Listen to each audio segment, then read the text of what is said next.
E tha edhe Papa i ri që rreziku më i madh i njerëzimit. Kush e tha? Papa i ri. L'americano. L'americano. Po amerikano.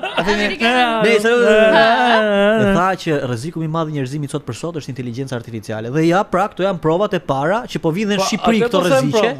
Ky tipi tani nuk ka besim te dashura e vet. Aq sa shkon flet me ChatGPT-n, mund bëjnë edhe sexting.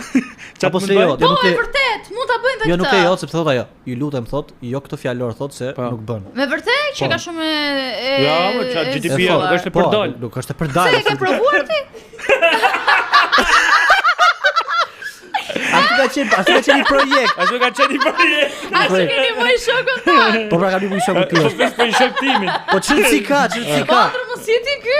Jo, ky thoshte kishte bërë siç donte vet. Tani ky edhe dashur vetë se pëlqej ka përderisa ka bërë ChatGPT-n siç donte vet. Tani kjo goca thot s'di se ç'a vendimi të marr. Kështu që çfarë thoni ju të bëj, çfarë thoni ju të bëj? Unë them të bëj dhe kjo jetë një të gjë me ChatGPT-n e vet, të bëj një grup. Unë besoj që kjo është zgjidhja vetme që kjo mund të ketë, ndoshta mund duket çik si shumë e shpeshtë si përgjigje, por që realisht është ajo më e mira që ajo duhet të ketë në jetën e saj, është që të ndahet nga ai dhe të vi drejt një personi dhe një mashkulli, potentë që ja mund.